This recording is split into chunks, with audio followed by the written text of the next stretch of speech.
कलियुग में कौन से पांडव ने कहां जन्म लिया, जानिए रहस्य। महाभारत में हर व्यक्ति अपने आप में महान था। हर कोई किस न किसी का अवतार था और सभी के पास अद्भुत शक्तियां थीं। कोई उन शक्तियों का इस्तेमाल कर पाया तो कोई नहीं। कोई हार गया तो कोई जीत गया। कहते हैं कि सभी योद्धा एक रात के लिए जीवित हो गए थे और यह भी कहते हैं कि सभी योद्धा कलिकाल में किसी न किसी नाम से फिर से जन्मे थे। आओ जानते हैं उनके अवतारी, जीवित और कलिकाल में पुनर्जन्म की रोचक कहानी।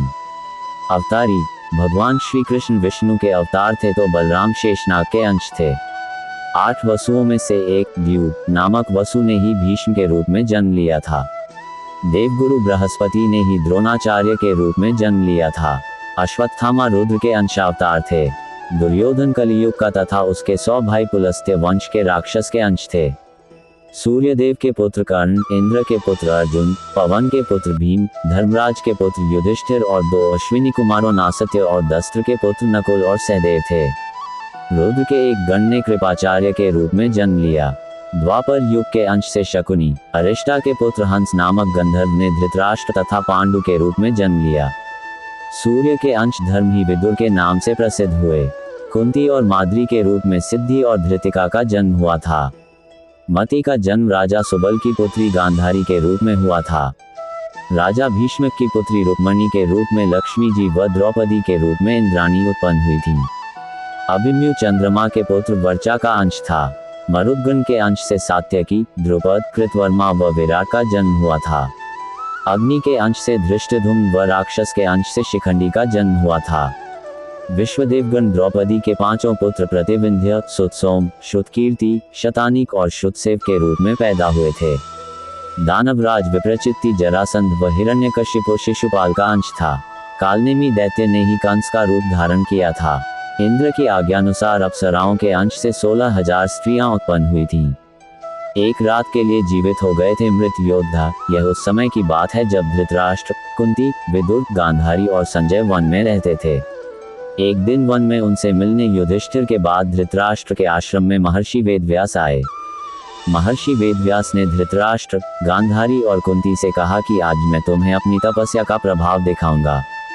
तुम्हारी जो इच्छा हो वह मांग लो। तब धृतराष्ट्र व गांधारी ने युद्ध में मृत अपने पुत्रों तथा कुंती ने कर्ण को देखने की इच्छा प्रकट की। द्रौपदी आदि ने कहा कि वे भी अपने परिजनों को देखना चाहते हैं। महर्षि वेदव्यास ने कहा कि ऐसा ही होगा। ऐसा कहकर महर्षि वेदव्यास सभी को गंगा तट पर ले गए। रात होने पर महर्षि वेदव्यास ने गंगा नदी में प्रवेश किया और पांडव व कौरव पक्ष के सभी मृत योद्धाओं का आवाहन किया। थोड़ी ही देर में भीष्म, द्रोणाचार्य, कर्ण, दुर्योधन, दुःशासन, अभिमन्यु, धृतराष्ट्र के सभी पुत्र, घटोत्कच, द्रौपदी के 5 पुत्र, राजा द्रुपद, धृष्टद्युम्न, शकुनी, शिखंडी आदि वीर जल से बाहर निकल आए। उन सभी के मन में किसी भी प्रकार का अहंकार व क्रोध नहीं था। महर्षि वेदव्यास ने धृतराष्ट्र व गांधारी को दिव्य नेत्र प्रदान किए। अपने मृत परिजनों को देख सभी के मन में हर्ष छा गया।